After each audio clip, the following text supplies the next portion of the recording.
Welcome, everyone. Thank you all so much for coming out today. This is our final event of the day.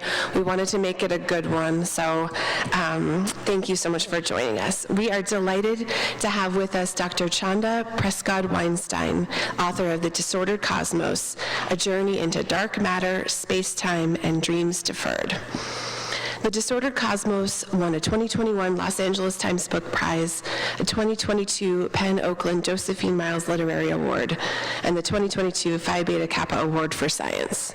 It was also a finalist for a 2021 New England Book Award, which is one the booksellers get to vote for, and we all voted for you. So, a 2021 Brooklyn Public Library Literary Prize, and the 2022 Penn E.O. Wilson Literary Science Writing Award, in addition to being longlisted for the 2022 OCM Bocas Prize for Caribbean Literature. In 2022, she was named the inaugural top prize winner for mid to late career in the National Academy's Schmidt Awards for Excellence in Science Communication. She is an assistant professor in physics and astronomy and in the core faculty in women's and gender studies at the University of New Hampshire.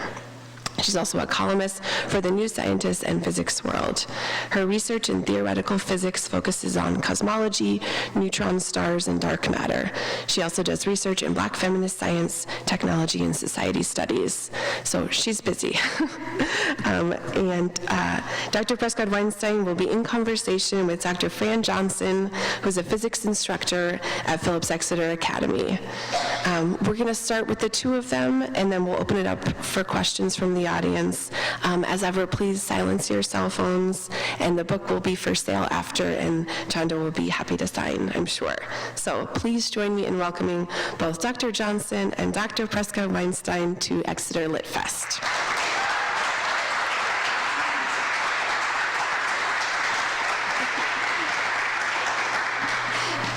So I have to say one thing sorry about that. I love many things about your book. One thing that really resonated with me, not surprisingly, was your obvious love of physics. You speak of physicists as people that get entranced by one question of nature and just want to keep trying to figure it out. I loved especially your quote, for example, on neutron stars. You say, even though stars are the source of nearly everything important on Earth, like carbon, nitrogen, and oxygen, hands down the best thing they do is make neutron stars. I will fight people over this. No fighting necessary, but why are neutron stars so important? Why are they so fascinating?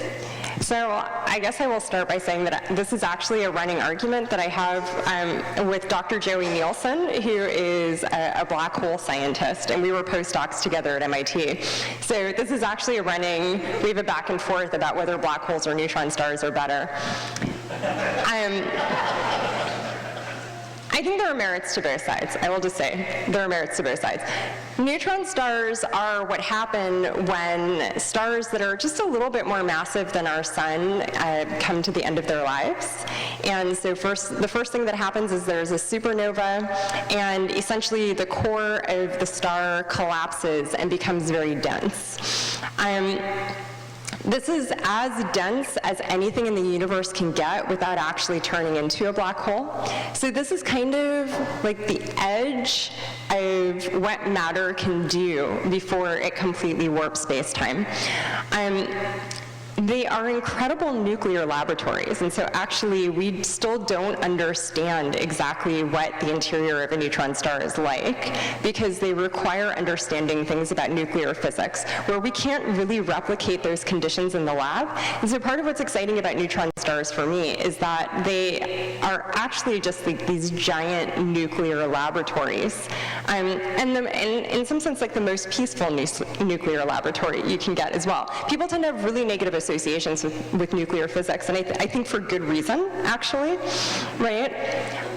But this is also where we understand matter in conditions where that we just can't get on Earth. And so I think that's really exciting. You don't want to go anywhere near a neutron star, because they are very similar to black holes in that they really distort space-time. And so you get these really interesting distortions, and they radiate in the X-ray, and they radiate in the radio, so they're really interesting to look at across the electromagnetic spectrum. That was like a hardcore physics question right at the front. I thought you'd start with the physics and work to some of the other matters. I will say, like, in relation to the book, I was trying to just put things about neutron stars in the book, even though, like, I had no good reason to. So that was part of what happened, is I was like, I want to write about neutron stars. And part of it is that I moved into neutron stars fairly recently. Like, I've only published my first 2 papers on the topic over the last couple of years. And so I'm training a graduate student in using neutron stars as dark matter detectors. And we're kind of learning the neutron star physics together. Like, probably Nathan knows a little bit more about neutron star physics than I do, because graduate students have more time to focus on research than faculty do. I wish they were paid accordingly, so I will just say that out loud. Yeah, if there are any well, I know there are some graduate students in the audience. I'm just going to say again, I'm super pro-union. Please unionize. And everybody here should be supporting that. So I was, like, excited about neutron stars, but they're also not what I'm known for. And so there was this kind of feeling of, I want to talk about it, but it's not my thing yet. Yeah, it seemed one of the more central things, if I followed things correctly, was the very, very, very, very, very beginning of the universe. Right, and I'm probably on this one going to get the physics wrong, so I hope you'll correct me, that at the beginning there's this very, very, very big inflation, and it's cooling, and then soon after that there's this reheating. If I followed correctly, that's one of your big questions. Yes. Is this cooling, then reheating? How does it do this? So as a postdoc at MIT, that was one of the big things that I thought about. And so very specifically, there's a moment pretty much as soon as the Big Bang happens, if the Big Bang happened, right? So this is something I talk about in the book, that we're not exactly sure what we mean when we talk about a beginning of space-time, or if there even was a beginning. There's this moment when space-time expanded very rapidly, and it expanded exponentially, and this time period is called inflation, and it lasts for less than a second. It's a very, very small amount of time. But in that moment, you have this very rapid expansion of space-time, and so you might have some intuition for this. You think about if you have, like, a little space heater in a room of this size, right, and it's, like, trying to heat the room, and then you grow the room really, really quickly, that the room is going to seem colder, especially as you get to the outskirts, right, because you don't have a heat source that can distribute on that scale anymore. So similarly, you can imagine that the universe is also going to suddenly become a lot cooler. But we know, actually, from the nuclear physics and particle physics that we do understand, that for all of the formation of structures that happens afterwards, for example, we clearly need hydrogen atoms to form. There's a lot of hydrogen in us, right? Hydrogen is the most abundant element in the universe. We need hydrogen to form. The universe actually has to be warmer for that to happen than it is at the end of inflation. So actually, one of the really big questions is, how do you reheat the universe? Because there's basically this giant temperature drop, and you need to get the temperature back up again. And again, we ourselves are evidence that this happened somehow, but we don't actually have a good physical picture for how we get there. So we know nothing about the reheating, we just know somehow it had to have happened? So it depends on who you ask. So if you ask David Kaiser, who is one of my mentors at MIT, also an amazing science author who wrote How the Hippies Saved Physics. I think that's the name of his book about quantum mechanics, which I highly recommend picking up from Water Street sometime. If you ask David, he would say that we are starting to have a pretty good picture. We have an inflationary model that we still have questions about how exactly we make inflation work, but we have a general sense of how inflation will work. And when I say work, what I mean is that we have some sense of what kinds of equations we need to write down in order to describe the phenomenon that happened.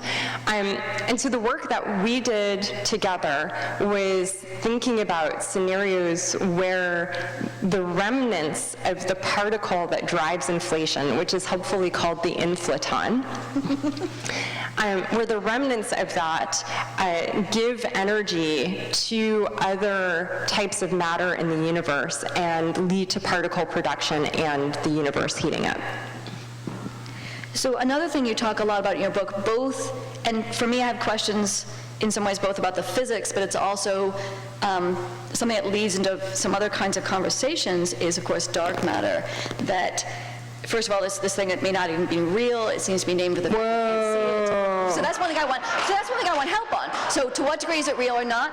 But also, She said there would be no gotcha questions, but no, she I'm just so said sorry. dark matter may not be real. well, no, it seems like people are arguing. Maybe I'll put it that way. It seems, but maybe it's because I'm behind the conversation and the issue's settled now. I would say this is like a 99% versus a 1% Okay. situation where you actually, you want to be in the 99%. You usually want to be in the 99%, right? So let me start by explaining what the problem is. So the problem is that most of the matter in the universe is apparently invisible to us, and actually the matter that we can see is a very small fraction of the matter energy content that's out there. So I'm sure you've all heard the Carl Sagan line or some version of it, "We are all star stuff." And so it's true that pretty much everything in the universe has been made by a star, or everything that we can see has been made by a star, or something that came out of the very early universe. So hydrogen is primordial. That's what we would say, is hydrogen is primordial. And then hydrogen collapsed into stars, and the nuclear fusion inside stars is what leads to more massive elements, like carbon, like oxygen. So you need stars to do that, and then you can get neutron stars colliding, and neutron stars colliding and neutron stars interacting with black holes is maybe how we get gold. So, the next time you're looking at some of your gold jewelry or something like that, right? So I can tell you a whole story about everything that we can see, right? Kind of. There's actually kind of a fight in the literature about that gold thing. I will just say, scientists are currently arguing about that. All of that stuff is only 5% of the matter energy content in the universe. And so actually the rest of the matter energy content in the universe is stuff that we can see.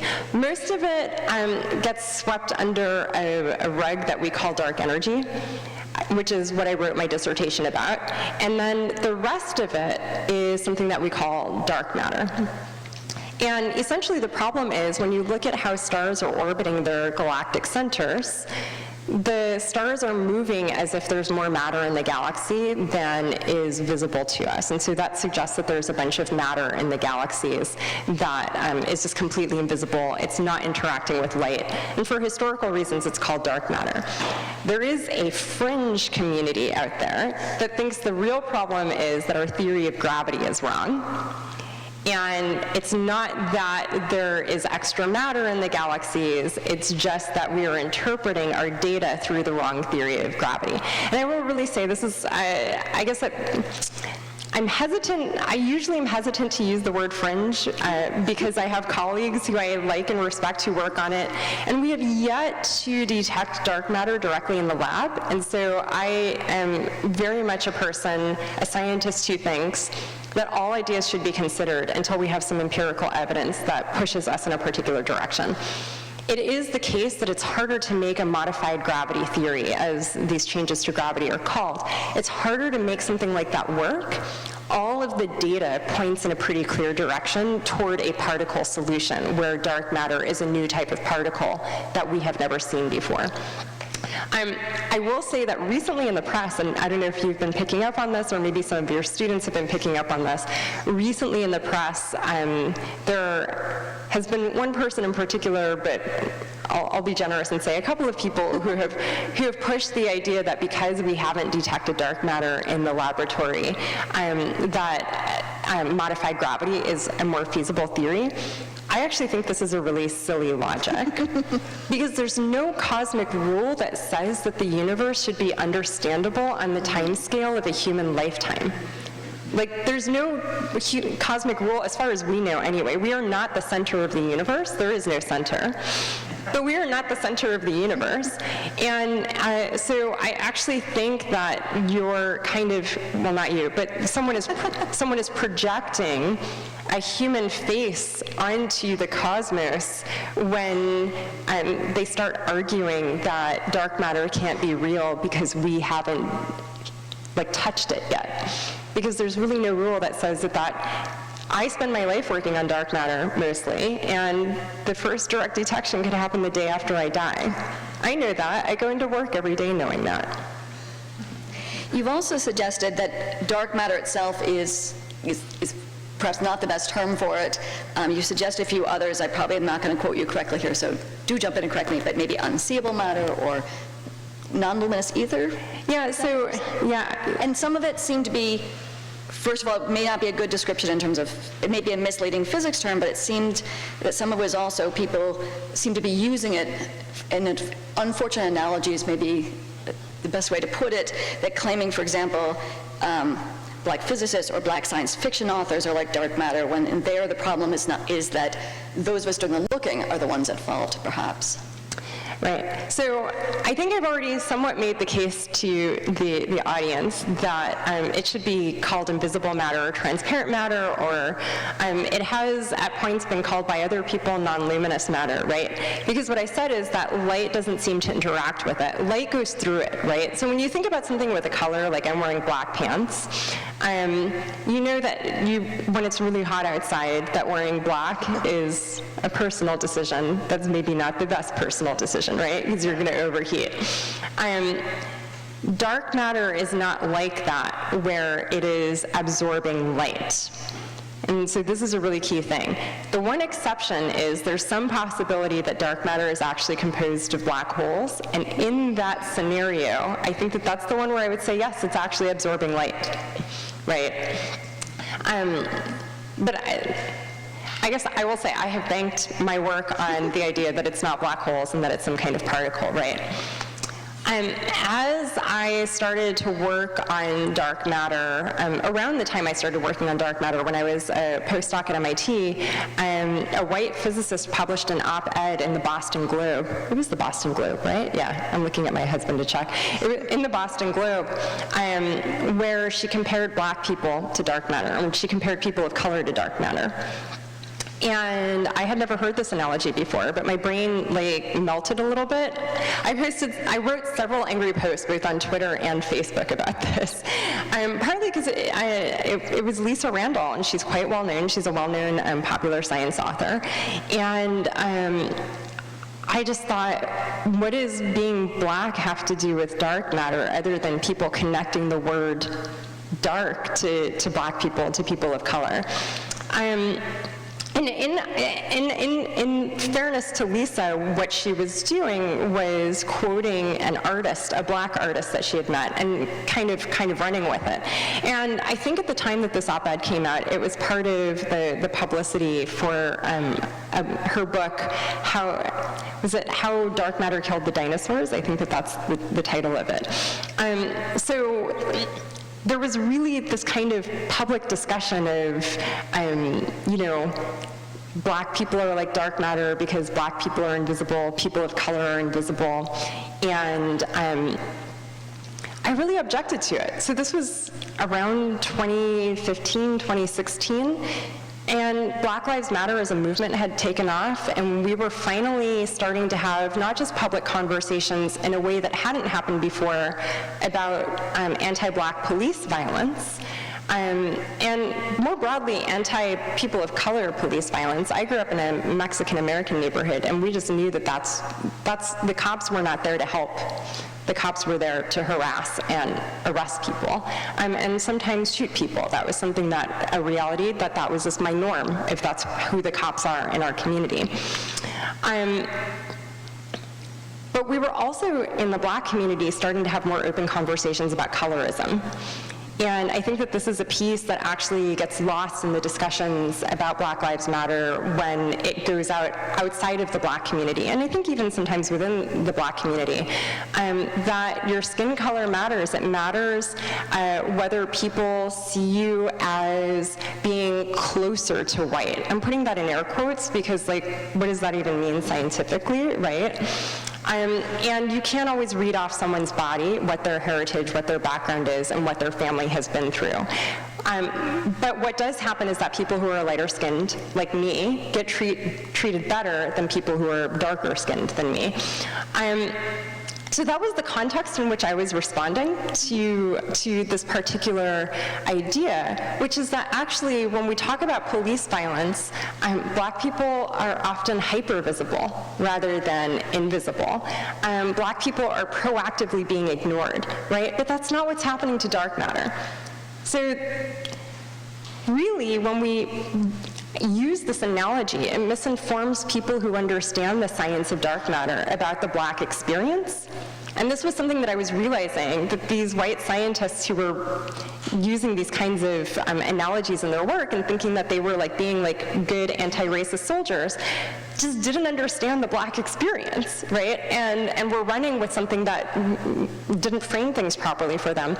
And I think on the other side, for audiences who don't understand dark matter, but maybe understand something about the Black experience, in fact, Black audiences who should be seen as audiences for science writing, that it could misinform them about what dark matter was and is. So look, the universe isn't invisibilizing dark matter, it is the actual nature of dark matter to be invisible to light. And that's something that's very different. And so in my book, I have a chapter called Black People Are Luminous Matter, because I wanted to say we are visible and we are made of the same types of matter that white people are, that Asian people are.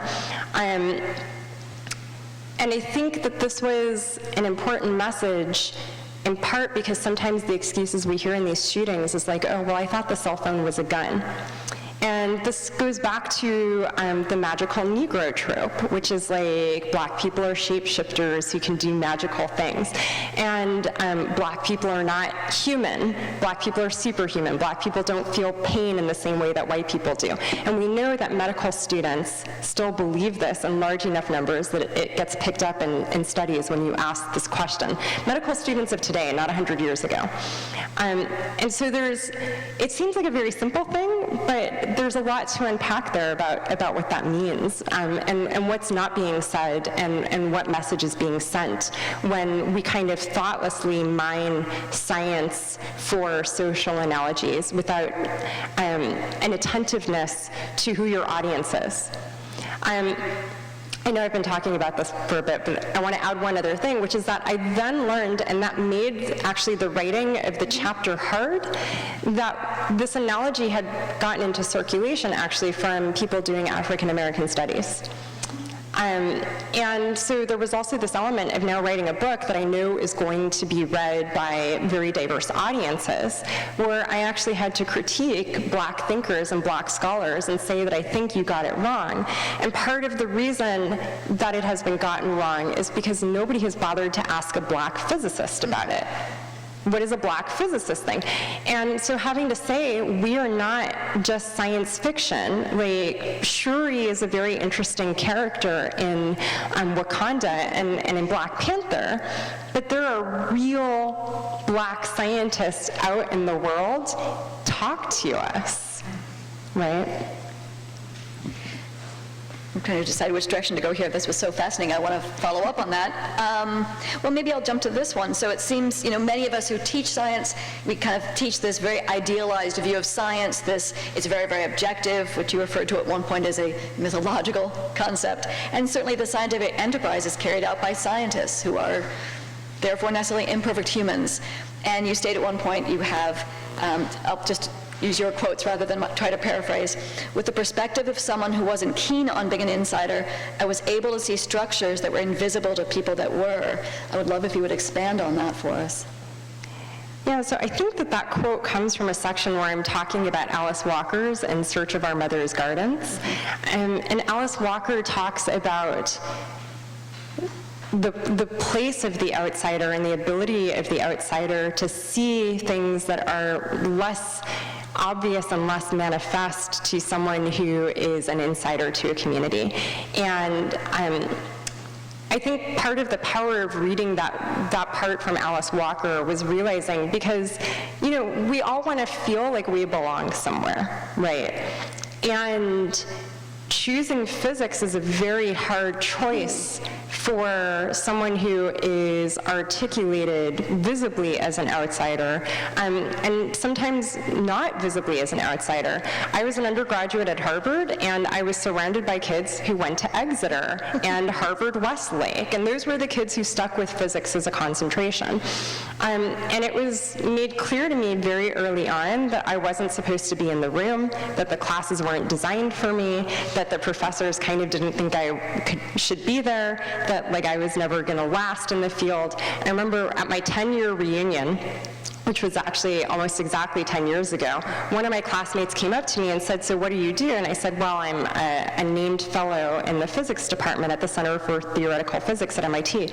And he was like, "Oh, you stuck with that?" He actually, I mean, no home training, like whatsoever, right? So I think there it was partly meditating on what it meant to make the choice to stay in a place where I was just repeatedly articulated as an outsider. Even as much as, you know, on paper, my CV says insider in all of the ways, including like, it doesn't get much more insider and clubby than going to Harvard, unfortunately, with Jared Kushner, who was my classmate.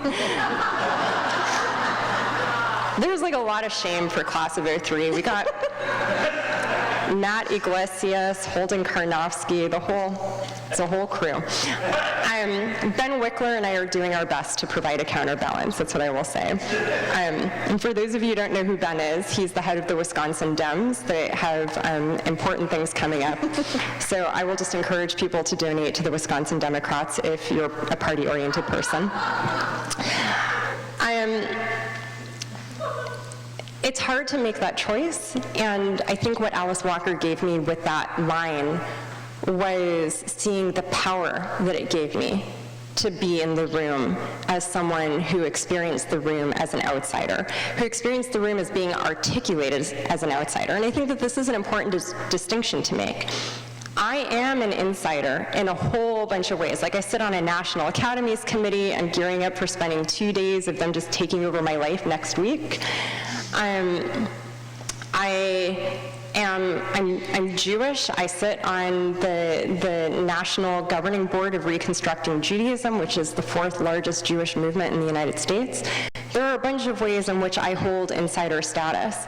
But as a black queer person in those spaces, I'm always articulated by others as, oh, this one's unusual, or this one's not supposed to be here, or I wasn't expecting you to look the way that you did. And that can go in a bunch of different, I go and give talks at academic institutions, 2 Ivy Leagues, one of which was Harvard, actually. I will just, because they're my alma mater, I can trash them.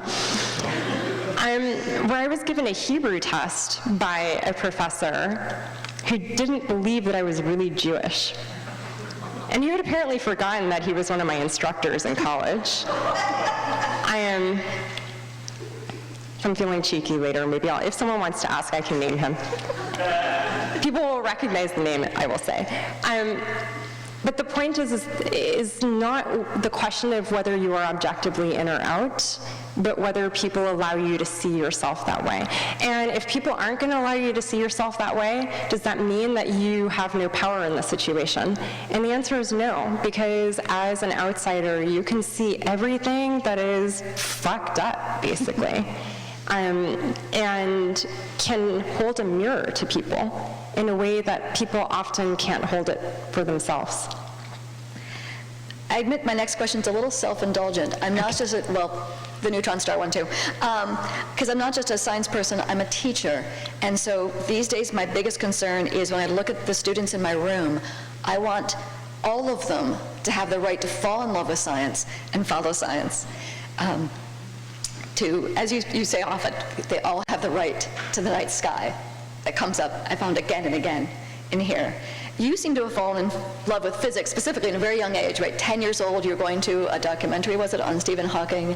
13 years old, you're being driven especially to make a trip to see a comet in the night sky. How did you get drawn into physics so early? Was it, some of these things seem to be your mother bringing you to things? Yes. Did she see something special in you right away? Or was it just she wanted to nurture this in you?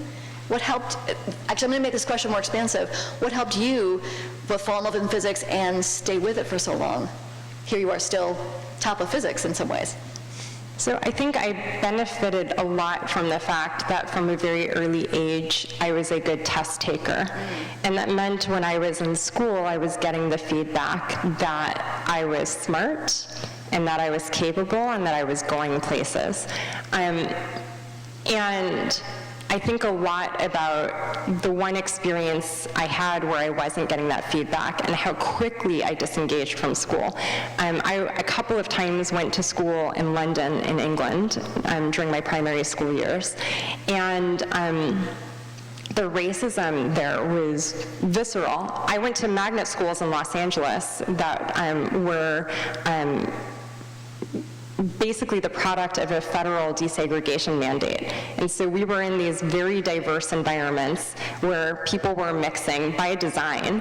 And then I went to school in London, and I was in schools where the schoolyard was extraordinarily segregated. And I mean, the white kids wouldn't talk to me once we were outside of the classroom. And this was in the 80s, so black was still used to talk about South Asian and people of African descent. And so only the black and brown kids, as we would say now, would speak to me on the schoolyard.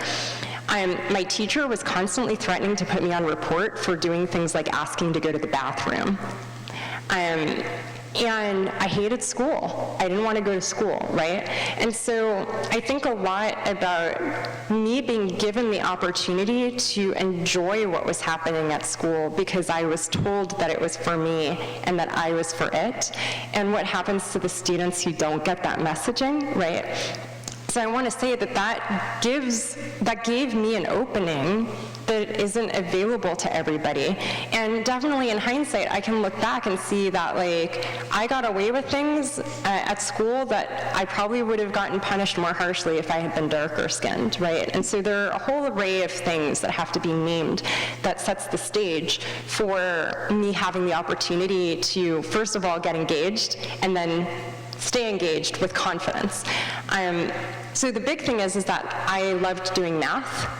And that was identified early as I was marked as highly gifted, and so I was multiple grade levels ahead, et cetera. And so I think my mom was looking for ways to enrich my experience, and she took me to this documentary about Stephen Hawking.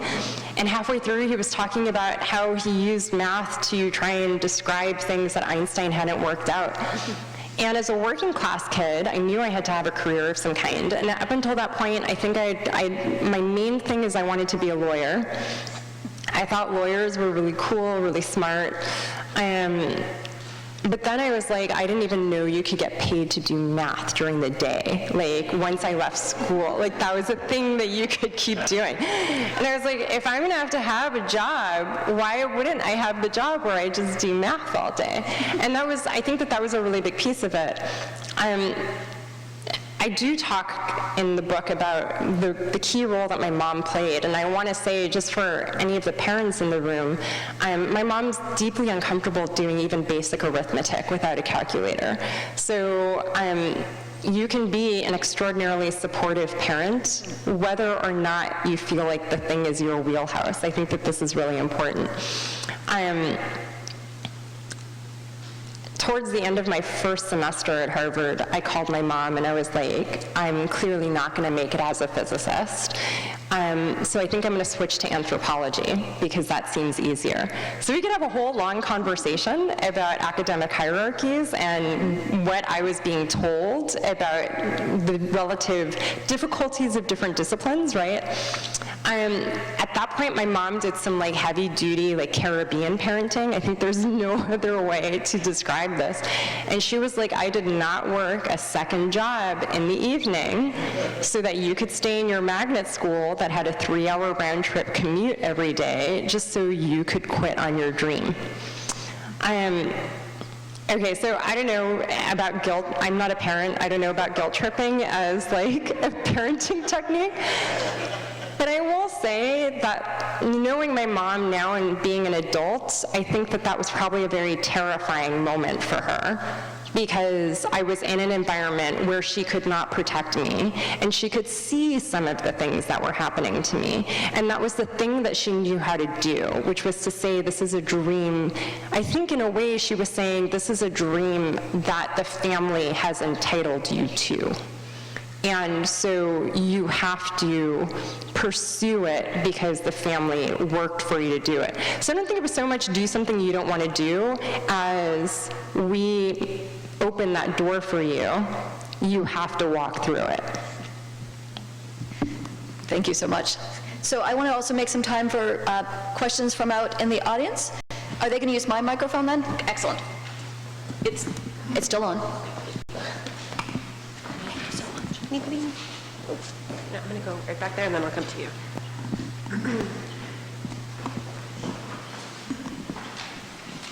Hi. So I'm currently a junior at LitfestExeter, and I want to go into cosmology when I'm an adult. Yes. So I was wondering if there was anything that you know now that you wish you knew when you were my age that would have helped you in your career?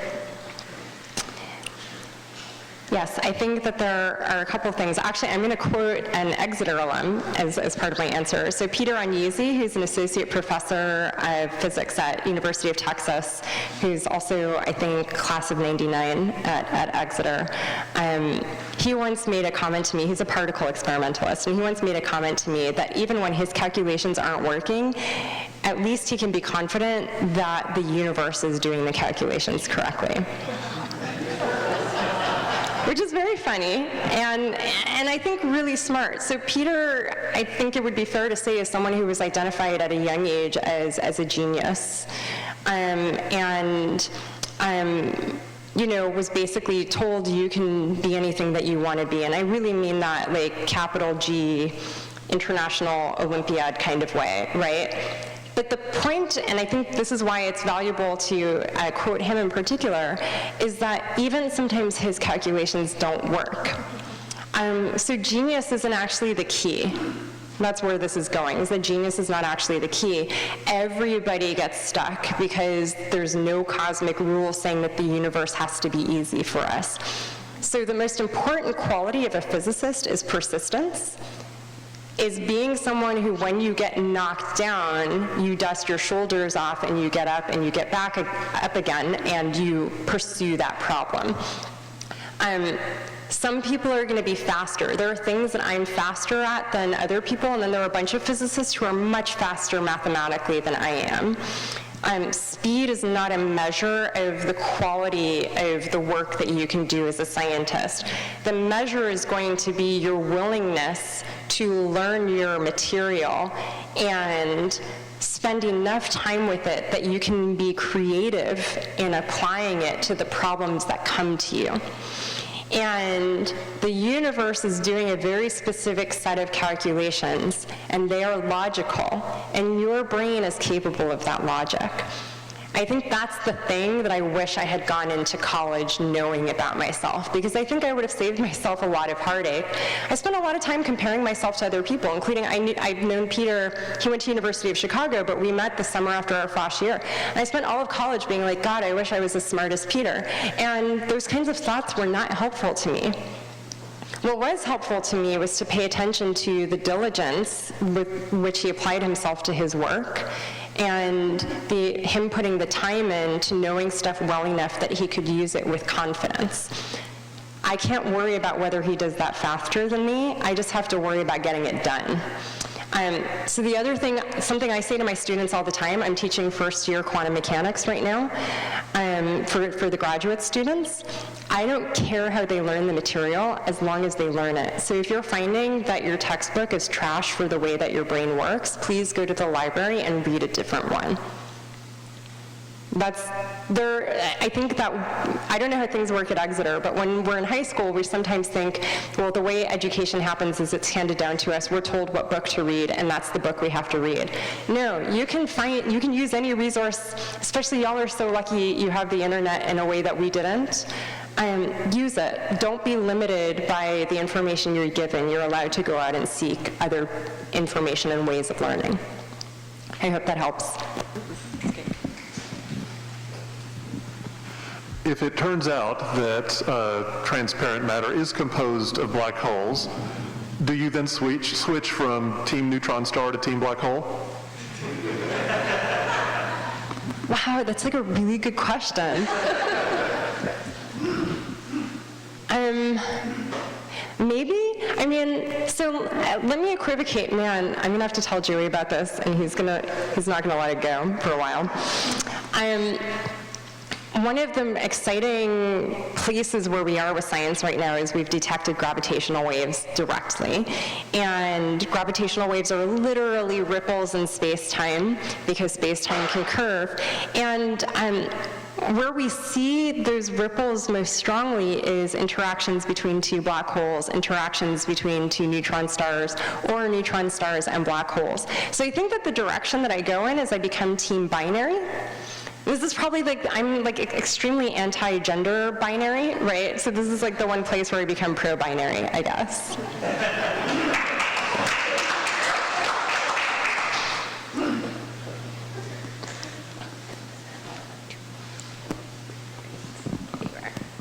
Sorry about the walk.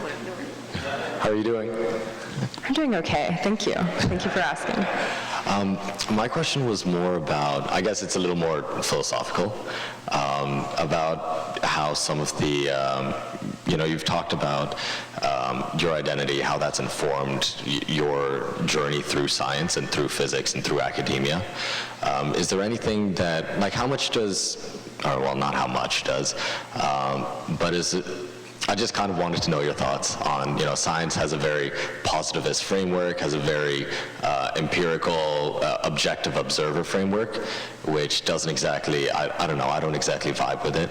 I just kind of wanted to know your thoughts on some of the more, instituting multiculturalist, kind of more of that relativist like epistemologies in science, how we can, because it's very like European. It's very, it assumes a lot about how observers affect the science and the knowledge that they produce. And I just, yeah. Yeah, thank you for that question. And this is something that I think about a lot. I think one thing that's important, and a philosopher I want to point you to is the Ghanaian philosopher Kwasi Wiredu. It's W-I-R-E-D-U. That's how you spell it. He has this great essay, now I can't remember the name, but you'll find it, where he talks about rational knowledge production and who owns rational knowledge production. And one of the arguments that he makes is that rational knowledge production is something that happens and has happened in Africa. And so the racist stories that we're told that this is a European thing are silly, specifically when you think about, so it's a somewhat controversial essay because one of the things that he says is like, yeah, there's a lot of spiritualism, and it leads people to make not great choices. But then he's like, have you looked at Europe? Like, you want to talk about spiritualism and not making good choices, like, have a look at Europe. And centuries of public policy and governance and philosophy is a lot of like spiritual choices that are not so great, right? So I think one of my responses to that is to remove the boundary that we draw around rational knowledge production as a specifically European phenomenon. And to make that argument more of a historical argument, there's this tendency to associate the rise of science and modernity with Europe. But when you go back and look at the information that people were bringing together, they were traveling to a lot of places around the globe, and then they were collating.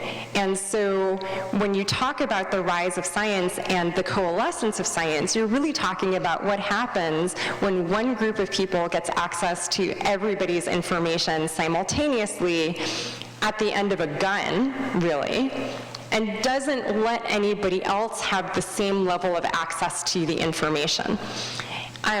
So there's an element of when you talk about like medicine, we don't talk about the fact that aspirin is actually naturally derived, right? there are a lot of things in science that actually are owed to indigenous knowledges about their ecological systems, about their environments, plant biology, etc. There was preferential kidnapping of Africans with expertise in rice production because that was better for slavery in the United States, right? Africans were literally kidnapped for their scientific expertise and turned into slaves. So I think that when we talk about that history, too much credit is given to Europeans for coming to this knowledge like magically by themselves, when that's like not at all what actually happened. And so I think that there's a reframing that needs to happen there, and that part is really important. And then the last thing I'll say is that we have this tendency to say that there's a single scientific method, right? And I'm sure this is probably something that you've thought about quite a bit. How do you teach this? But like, archaeology and astronomy are more similar than astronomy and condensed matter physics are, even though basically astronomy is kind of a subfield of physics. There are lots of scientific methods out there. The scientific method shifts depending on how information is gathered, whether it's an experimental subject or an information collection subject, and what those words even mean. So I think that there's a lot to unpack there. I hope you keep pursuing it. I think you'll like the Wiridu, so I hope you read it. Nice.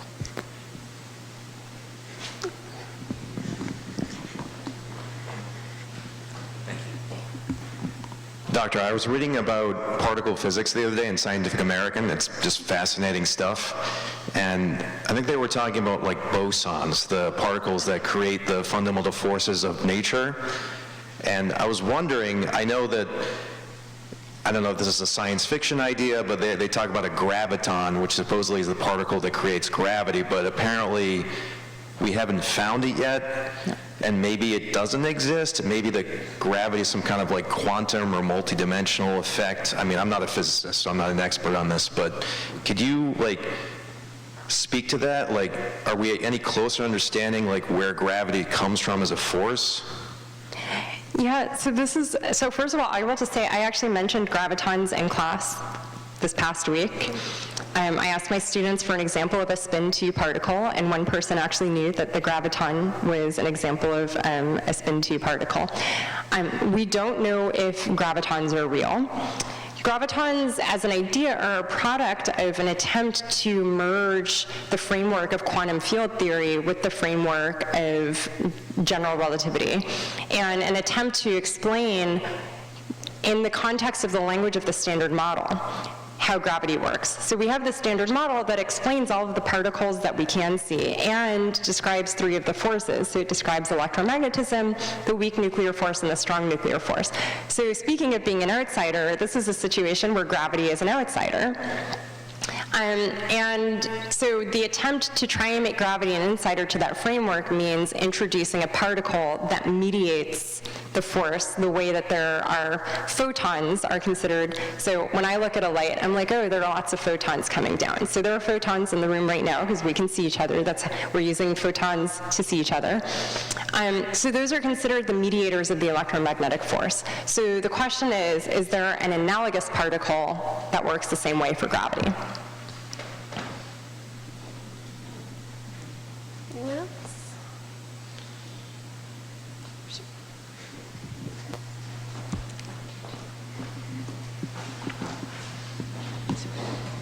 So briefly in the book, you talk about naming, specifically about naming the law of refraction and the way that the names may or may not reflect the histories of these things. And I'm curious whether you have either, I guess, thoughts or like personal sort of experiences or preferences on like what naming choices would you make or should you make about how to name things like the law of refraction or like the numbers that are the sum of the previous two numbers or the elimination method for solving linear equations or all of these things that are tied to names that don't reflect the richness of their history. I mean, I think that descriptive names that accurately tell someone what the thing is and what it's about are probably most pedagogically useful, right? Like calling it Newton's third law doesn't help you remember which of the three laws is Newton's third law.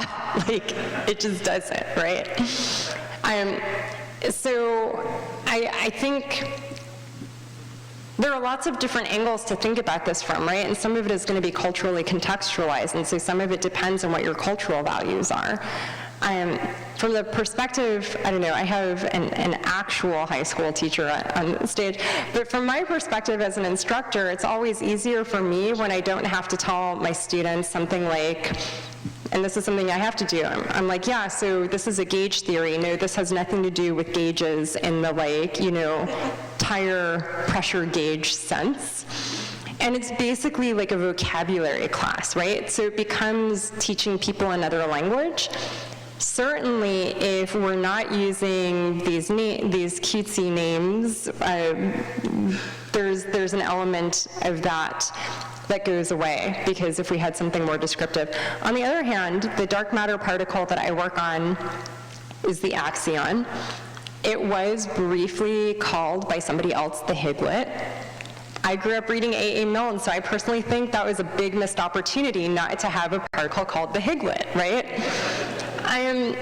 So there's also the element of it might be more useful for pedagogy, but there's also the matter of what is good for communicating with audiences, right?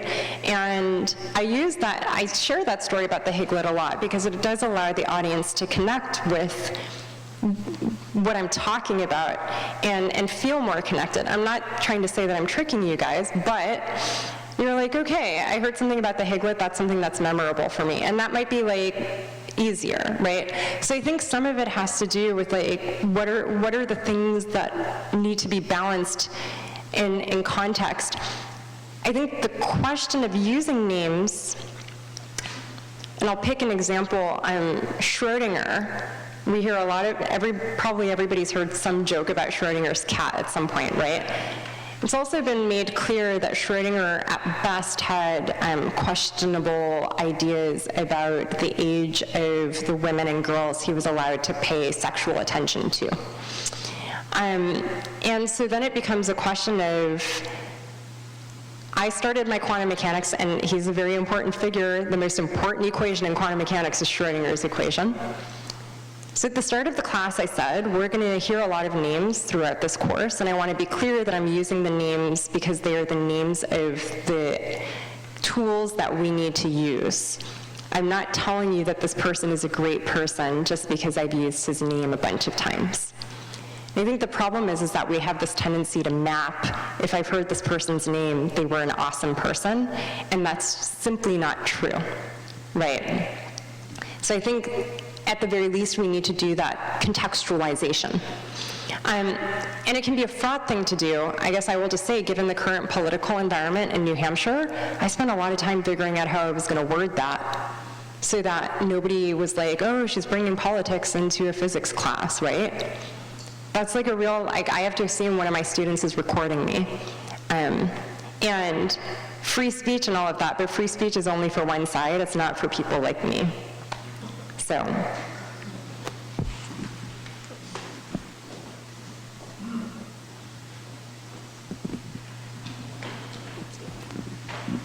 Okay, so I don't know enough to phrase this question very well, so I hope you can. That's fine. I hope you can figure out what I'm trying to figure out. So we can't identify what it is that you're studying. So we don't have a good way of measuring it. So we don't have, maybe it's outside of the tools that we have for measuring. It is. So we have to develop different ways of measuring that. So how do you, like, I studied Japanese, and you can't really understand Japanese until you understand the culture. So I'm wondering if what you're doing is similar in that you have to understand something in order to be able to measure it, but we can't measure it yet because we don't it seems like you're kind of in a similar. Yeah, so Certainly, we're coming from a place of like not knowing what we don't know, right? I think that that's a good place to start. I mean, you know, I would say like one difference there is that hopefully there are a lot of like people who can act as interlocutors between people who want to learn Japanese and people who already know it, right? And we don't have that in this particular case because it really is something that is outside of the human experience, whereas that's very much inside of the human experience, right? But I think the question that you're asking is how do you go looking for something that you've never had any contact with, right? I think that that's the question that I heard in there. And this is a great question. So my research group at the University of New Hampshire, we are considered one of the leading experts in understanding how galaxies evolve and interact with each other if we assume that the dark matter is made of axions. So a lot of it, and this is where theory and experiment connect with each other, is that theorists develop ideas and then game out what they would imply about how the physical system would work, and then we compare that with data. And so hopefully dark matter dominates galaxies. Galaxies are more dark matter than they are visible matter. And so this means that it's going to affect how stars move in the galaxies, so we can actually see dark matter through its gravitational impact. And so then we're trying to measure, is this dark matter candidate going to give us a different geometric structure, for example, for the what we call the dark matter halo, and therefore is it going to lead to stars behaving somewhat differently in the gravitational interactions. So my group really does what we call particle astrophysics because we're really intersecting those two things. And I have an amazing computational expert in my group, Dr. Nathan Musoki, who's an Afro-Canadian scholar, and he's just been an extraordinary addition to the group, who's written a code that is the code that we primarily use. So I also want to say it's a group effort. It's not just me. In the experimental case on the ground, in the theory of axions, there are potentially some interactions between axions and nuclear matter. And so you can design an experiment that looks for those interactions and sees if an axion flies through. The more popular way to look for an axion is that axions actually have a mild electromagnetic interaction. So there's an experiment at the University of Washington that has a microwave cavity that's about this big, and it has an 8 Tesla magnetic field inside of it.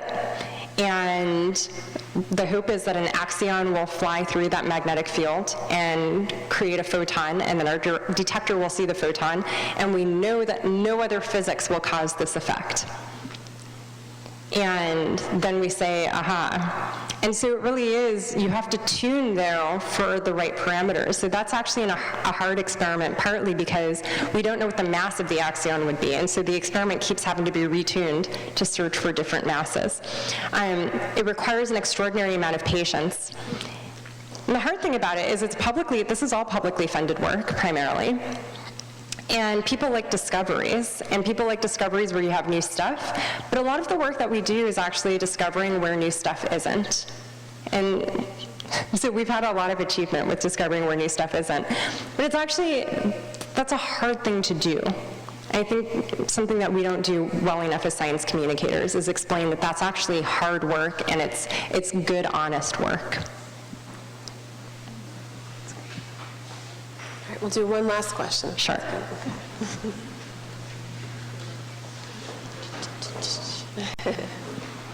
Yeah. Do I get to ask 2 questions? You get one, I think. Okay. I'll respect stuff here. Got it. Then physics question. Do you have any particular theory of gravity, like gravitons or string theory, that you are a little more partial towards, or whatever kind of quantum gravity interpretation? So I am a relativist by heart, and by that I mean like a general relativist. That was actually the first specialty area that I trained in. And so I am fond of frameworks that preserve the geometric picture that we get from Einstein's general relativity, that space-time is curved, and that gravity is actually I think my next book is actually going to have a chapter called Forces Aren't Real. Because there isn't really gravity, right? There's just the curvature of space-time and things trying to go straight on a curved space-time.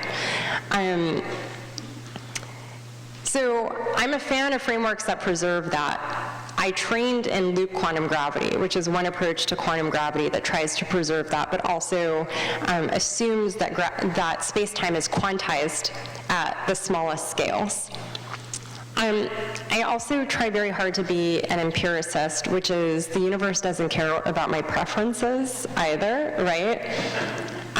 It could be that there are 26 dimensions out there, and the string theorists have totally nailed that one, right? The string theorists could also be totally wrong. We don't have any empirical evidence that points us in a direction. So at this point, I'm a fan of ensuring that everybody has the resources, and we can certainly afford it. Because it costs a lot less than an F-16 bomber does. I'm a fan of everybody getting the resources to pursue these different ideas until we are at the point where the evidence points us in a good direction. All right. Chanda, Fran, thank you so much. That was fantastic.